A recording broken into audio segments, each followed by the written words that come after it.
And I will invite Dr. Katarzyna Świeczkowska from Polish Association for Persons with Intellectual Disability. She is a parent of a person with disability, an educator, co-founder and the principal of an educational center for children with special educational needs in Gdańsk. She is also vice president of Polish Association for Persons with Intellectual Disability in Gdańsk. Then she is a member of European Parents Advocacy Group at the ERN Itacha and few other international networks bringing together professionals and individuals with living experience.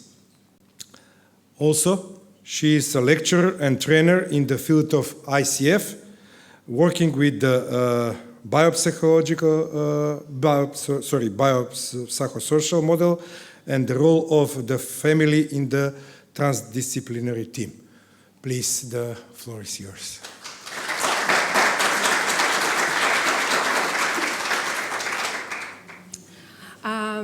Good morning, everyone. It's really a great honor to be here. Thank you for inviting me. As you can see, I am a bit stressed because English is not my native language, but I hope I will manage. Just as it has been said, I represent Polish Association for Persons with Intellectual Disability.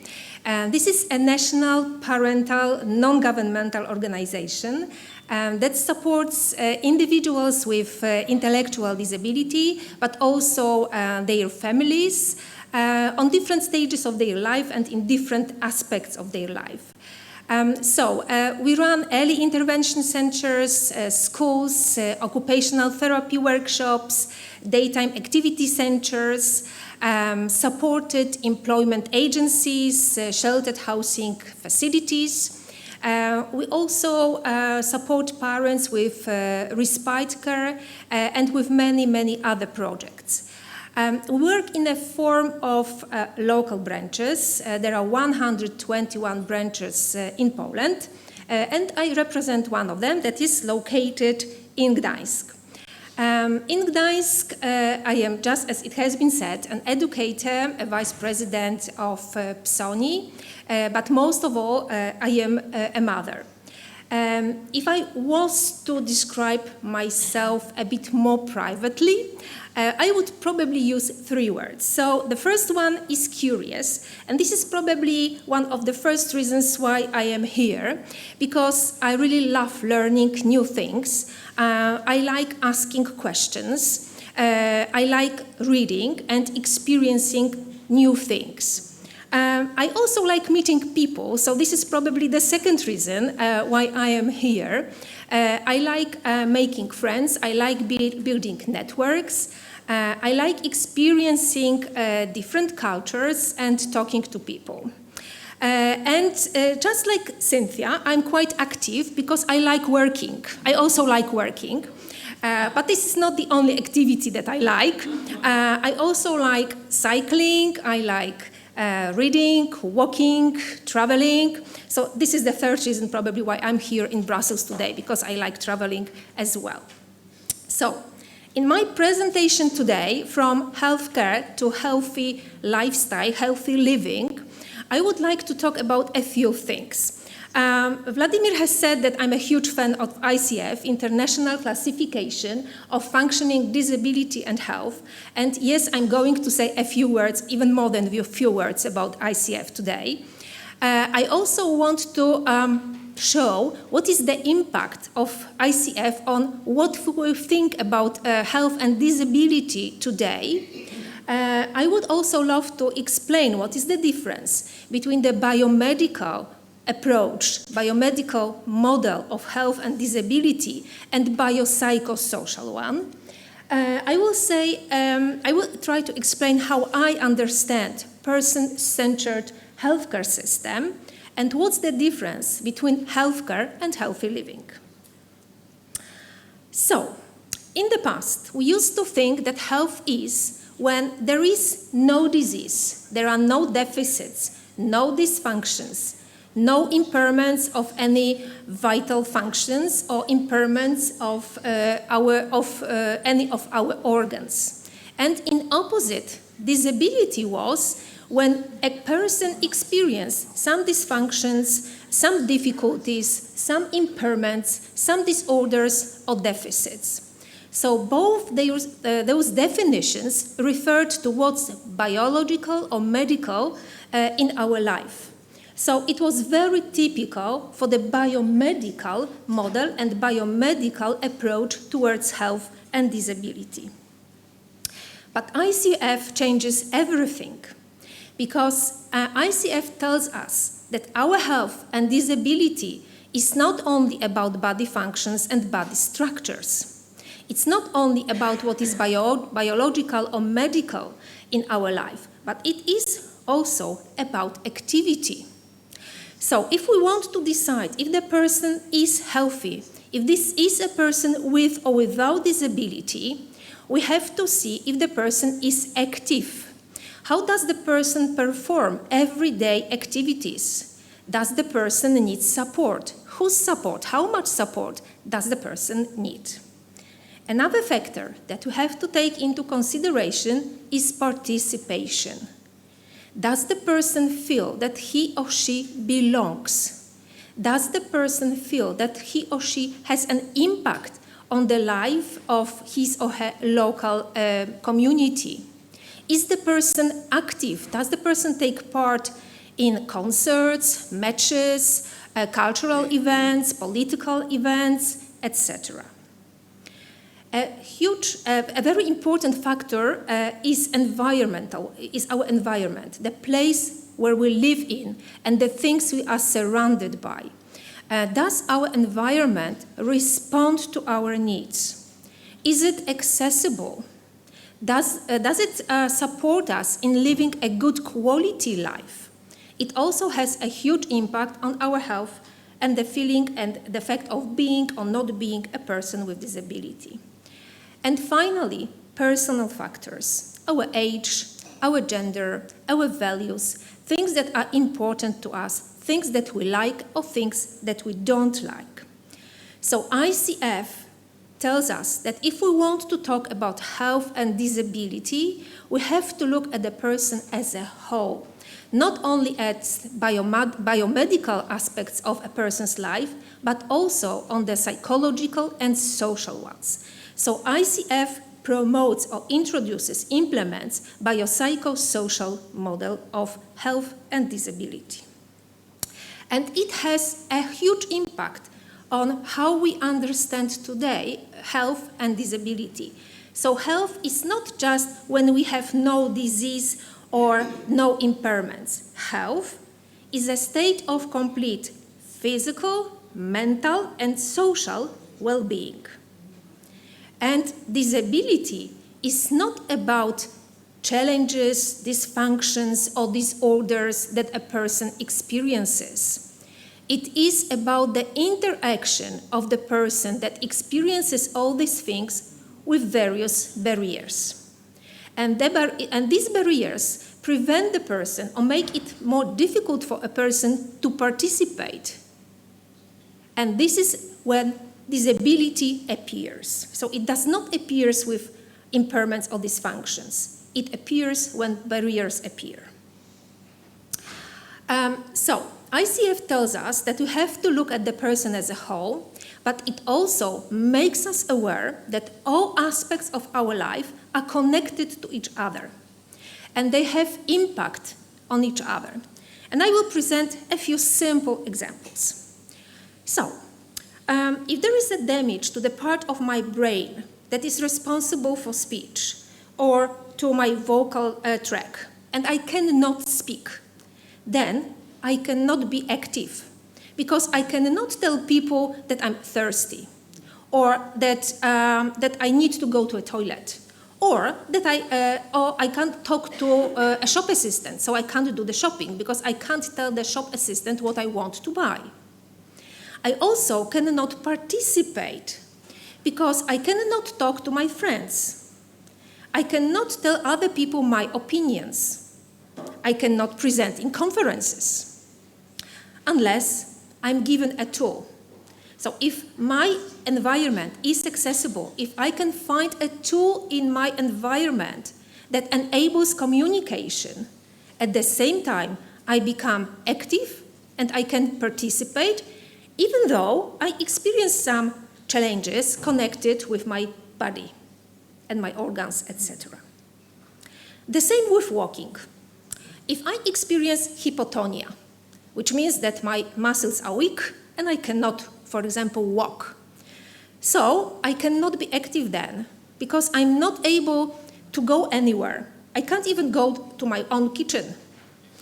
I cannot go to a theater, so I cannot participate. I cannot go to my friends' meetings. I cannot go to a party. I can't go to cinema, etc.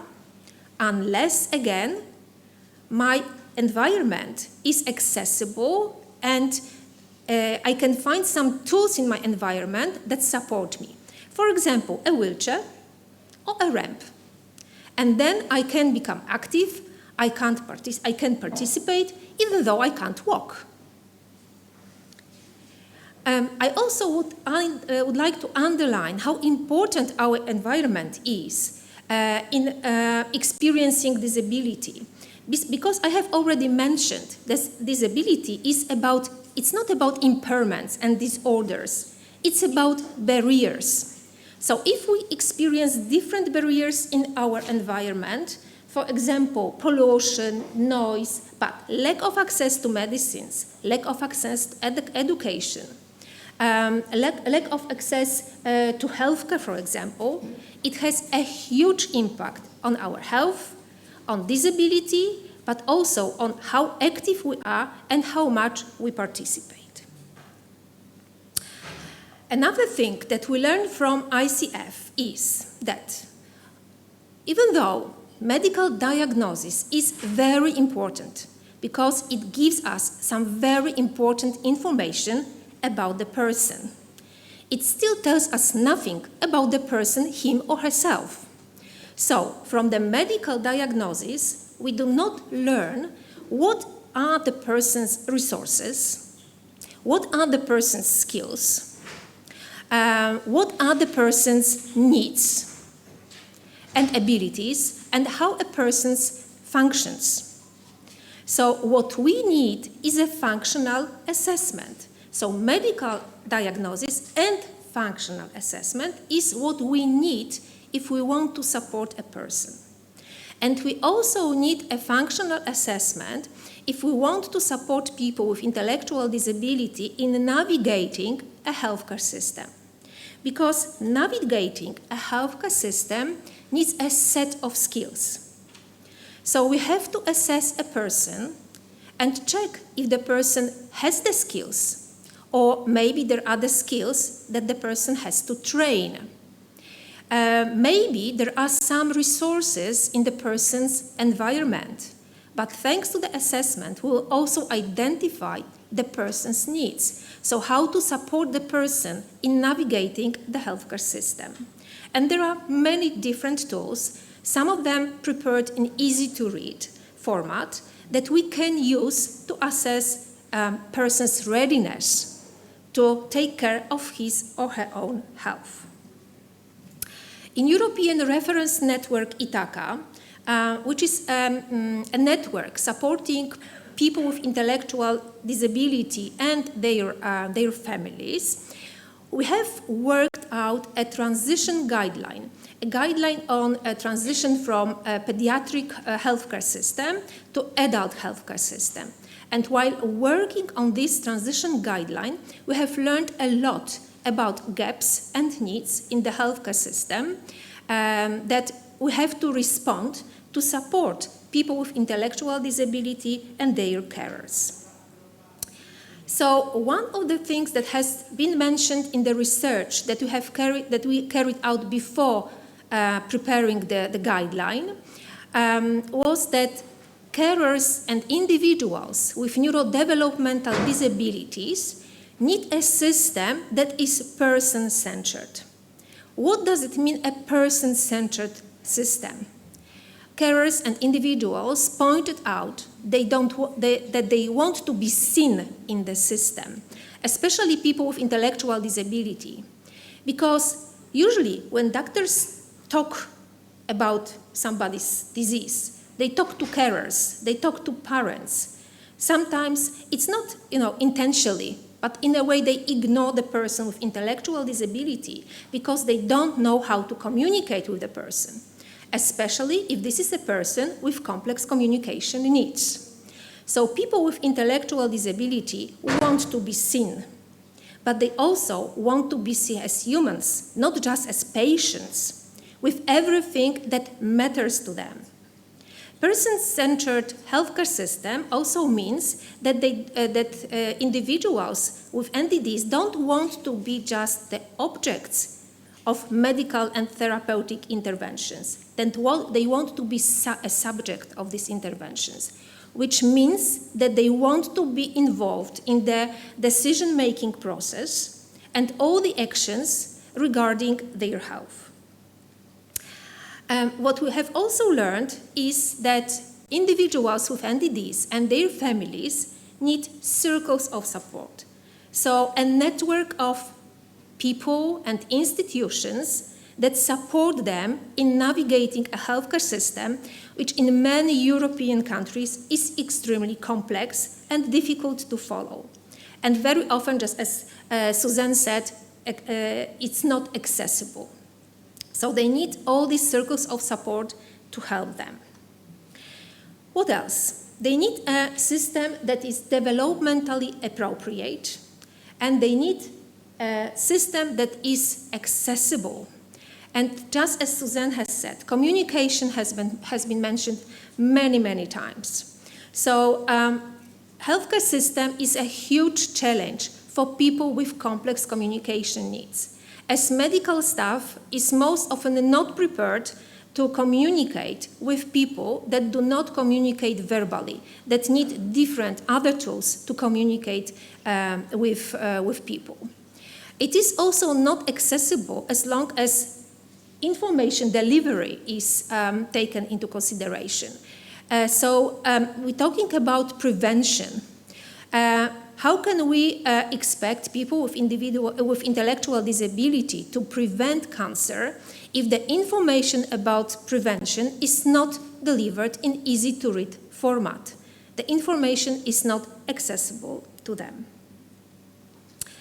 Again, getting back to the circles of support, individuals with intellectual disability, they need empowerment, they need capacity building, and they need support from different people, from different institutions. So that is why projects like this are very important, because they include different perspectives, but they also include representatives of different professions, also carers, family members, and individuals with intellectual disability to build together and to support people with intellectual disability, to build awareness, to become aware of cancer, cancer prevention, treatment, etc. What is also important about ICF? So it is important that it shows us that our health is not only about these biomedical aspects, it's also about these psychological and social ones. So I do not want to say that physiotherapy is not important. It is important, it helps, and we should never give it up. But it's not only physiotherapy that is important. Being fit is important, and being fit is much more than just taking care of your health, taking pills, going to doctor, etc. And now I will show you 2 videos. Okay, there is no sound, but doesn't matter. So in the first video, you can see a group of adults with intellectual disability. They are Polish, so I'm sure that they have experienced hours of physiotherapy, because it's very common in Poland, okay? To take people with disabilities to different kinds of therapies. So I'm sure they have experienced hours of physiotherapy. And here, you see the same group of people practicing physical activity for 8 months. So after 8 months of practicing physical activity,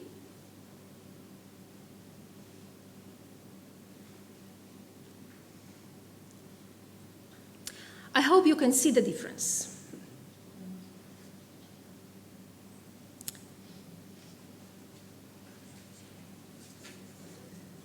Okay, I think we can move on. Okay, so physical activity has not only improved their fitness and their functioning, but it has also been about friends and fun, so about inclusion. And that all has happened, and I really want to mention it, to 2 professional coaches, Liliana and Andrei Karpienko, who came to us from Ukraine and started practicing physical activity with adults with intellectual disability. So, ICF, but also an approach that I want to mention here, which is called Efforts for Child Development, that has been worked out by Canadian organization CanChild. This is a network of researchers, practitioners, carers, family members, persons with living experience. They have worked out this approach to show what is important in every person's life, including people with disability, including people with intellectual disability. So it's functioning, friends, family, fun, fitness, but also future. So, because prevention is about future, and that's why I want to mention it, because when we think about people with intellectual disability, with disability in general, we mostly focus on here and today. We are focused on fixing the people rather than preparing them to their future life. And what you see in this picture seems pretty obvious to most of us. But it's not that obvious when we think about people with intellectual disability. Before my son was diagnosed at the age of 9 with Willy-Prader syndrome, we used to compensate the challenges he faces in his life with food, mostly sweets, ice cream, cookies, etc. We also motivated him with food because, as suffering from Willy-Prader, food was a strong motivation for him, so we used to motivate him with food. We did not pay much attention to cooking or preparing food because we were busy driving him to different specialists, doctors, therapies. So most often, we used to eat in the car. So there was no time for healthy food. And this is how he put on a lot of weight. And we had to, at the age of 9, we had to start fighting with it. It is also about how we think about people with intellectual disability. In our city, in Gdańsk, there is an annual event. And the city mayor invites all students in Gdańsk schools to take part in this event, which is about cycling to school and back home. And children, they collect points, and at the end of May, they get prizes. So we wanted our students with intellectual disability to take part in this event. But the organizers told us there is no need. They have hours, they experience hours of physiotherapy. Why cycling, even if they cannot, because they cannot cycle ordinary bikes. They cannot cycle long distances. So we suggested that maybe it would be okay if they could cycle in the schoolyard and get points and finally get the prizes. Because it's not only about cycling, it's about fun and participation. But it's also about improving their fitness and teaching them that physiotherapy is, it's good, but it's not a physical activity. Physical activity is when you are active. So what we need when we think about future, we need a shift in the way we think about supporting people with intellectual disability. So, in conclusion, health should be understood in a holistic way. We need medical diagnosis, but also functional assessment if we really want to support people with disabilities. People with disabilities want to be active partners in healthcare system. Accessibility, this is what we need to make the system friendly for people with NDDs. We have to work in transdisciplinary teams, which means that we have to include professionals, non-professionals, carers, family members, people with living experience to build the healthcare system. Healthcare system, fitness is something that improves not only our functioning, but it also is a very important part of fun and participation. So I would also love to recommend and encourage you to learn more about F-words for child development, because they really introduce and implement a completely new approach towards health and disability. Thank you.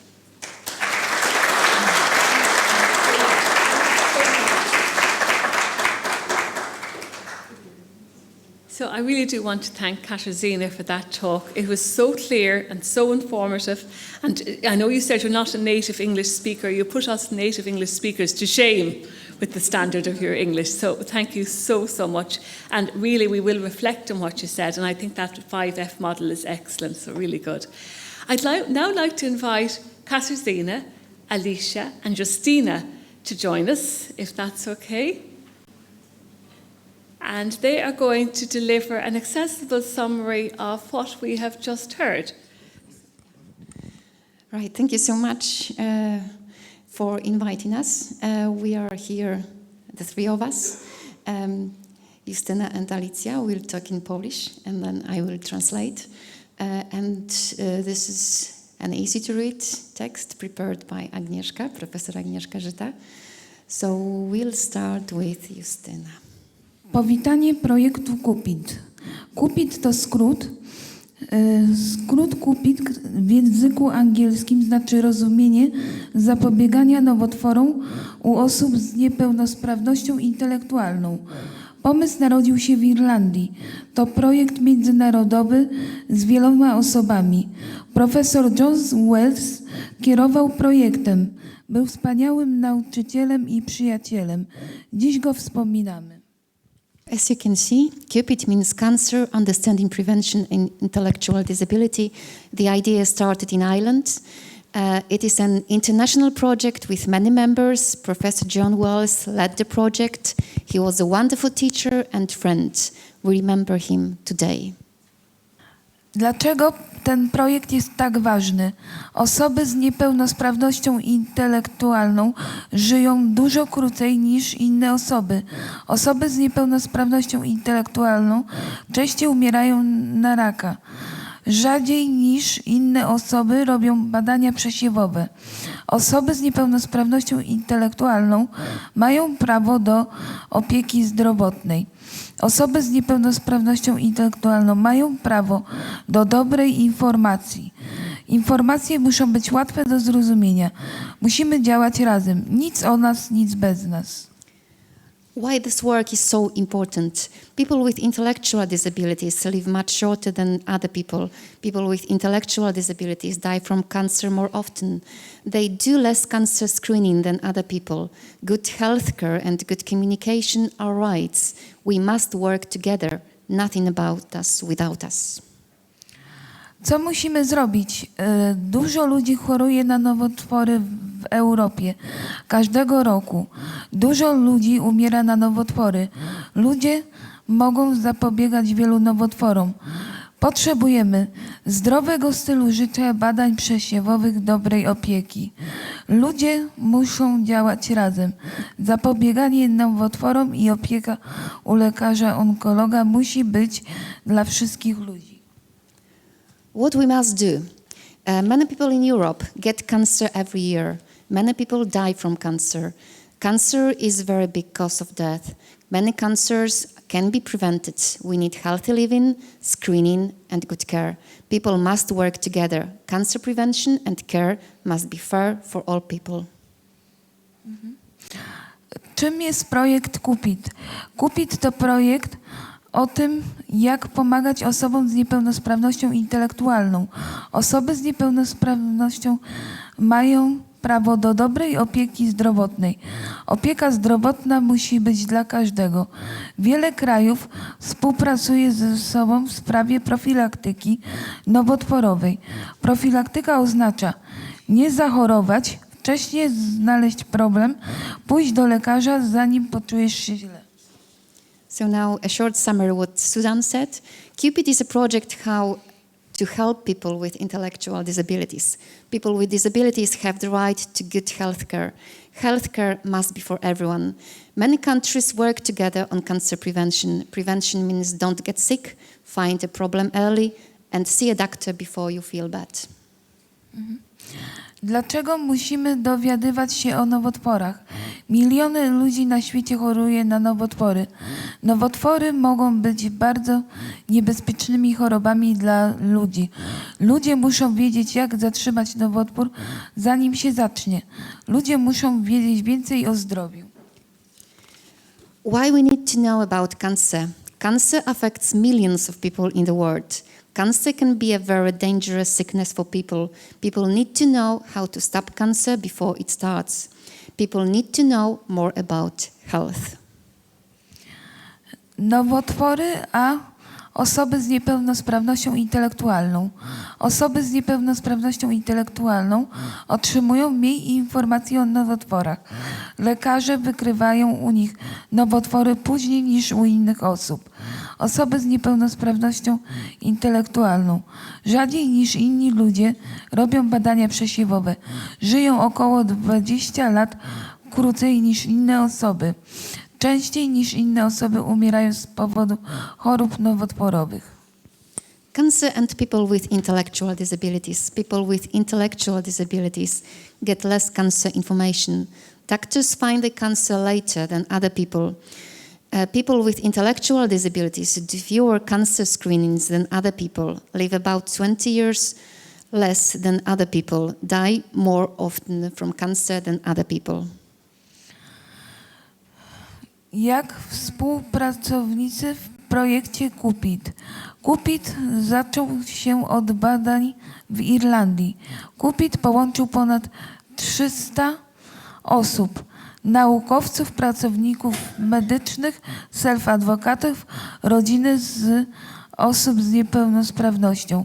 Ludzie z wielu krajów pracowali razem. How do we work together in the CUPID project? CUPID started from research in Ireland.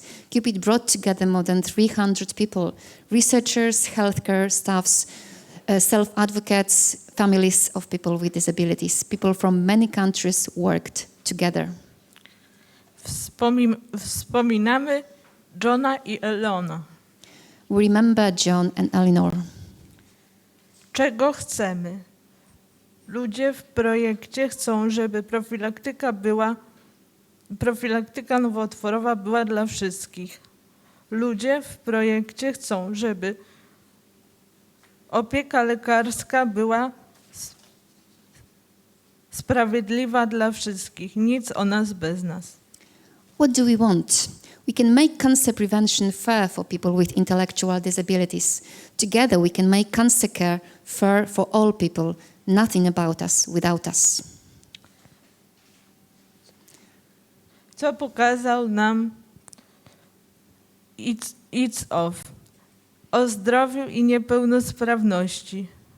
Oznacza to międzynarodową klasyfikację, fundację Niepełnosprawność i Zdrowie. Osoby patrzą na zdrowie i sprawność. W przyszłości ludzie myśleli, że zdrowie to oznacza brak chorób. Ludzie myśleli, że niepełnosprawność to problem ciała lub umysłu. It's of sprawdza, co dana osoba potrafi robić. Patrzy na otoczenie takie jak dom i ulica. Zdrowie oznacza dobre samopoczucie ciała, umysłu i życia w społeczności. So now a short summary of what Katarzyna said. What does the ICF model show us about health and disability? ICF means International Classification on Functioning, Disability and Health. It is a way to look at health and ability. People in the past thought that health means no sickness. People thought disability is a body or mind problem. ICF checks what can a person do. ICF looks at the environment, like home and streets. Health means feeling good in body, in mind and in social life. Niepełnosprawność wynika również z braku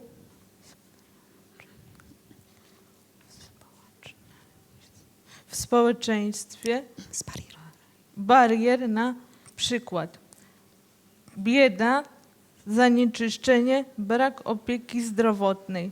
Osoby z niepełnosprawnością mogą mieć problemy z mówieniem lub chodzeniem. Problemy utrudniają codzienne życie. Osoby z niepełnosprawnością muszą mieć wpływ na swoje leczenie. Ludzie mogą dokonywać wyboru na temat własnego zdrowia i nazywa się to samostanowieniem. What does the ICF model show us about health and disability? Disability also comes from barriers in society.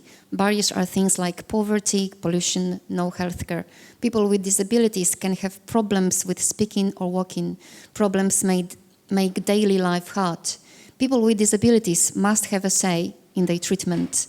People can make choices about their own health and life. This is called self-determination. Co pomaga ludziom zachowywać zdrowie? Niektóre rzeczy są dobre dla zdrowia i ludzi.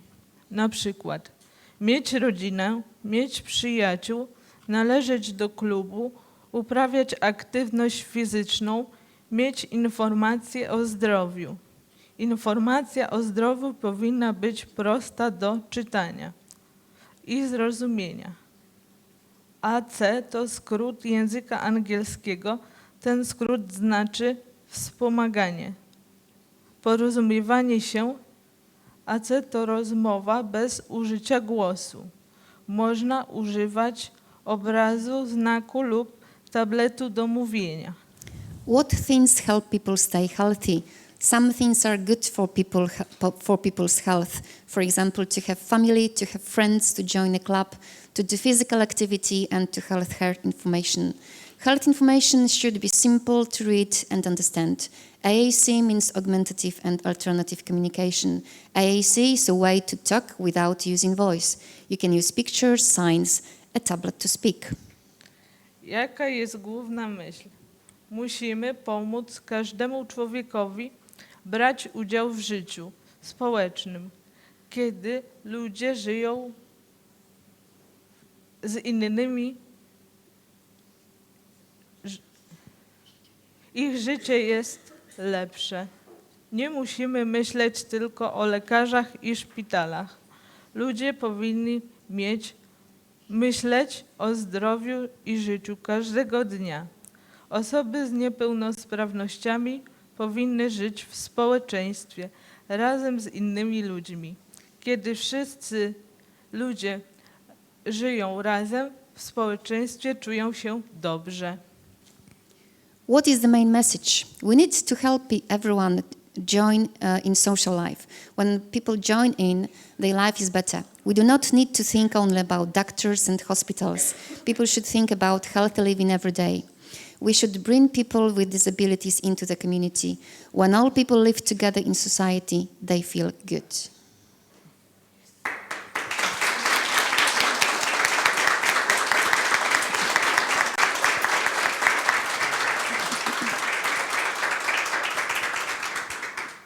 All right, I would like just to say a few words about the presenters. Justyna and Alicja are in the Vocational Activity Center. Here one of the carers is Dorota Bugaj, who is the leader of the center. And another supporter, Nela Otolińska, who is a psychologist who works there. And And the two presenters that we had here are actually involved in the project since the very beginning. They are involved in other projects as well, and for example, in easy-to-read text, so it was quite easy for them to present today as well. Thank you so much. Thank you. Thank you for these two young ladies and for other two colleagues for interpretation from Polish to English. And now I'm opening the Q&A session.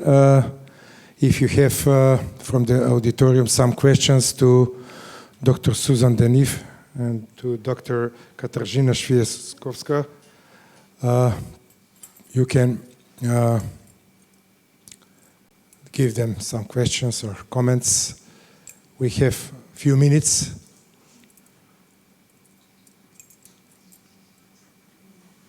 Unfortunately, MIP must go on, but other two presenters from the first session are still here with us. If there are no questions, short break, and we'll be back in 5-10 minutes maximum for the second session.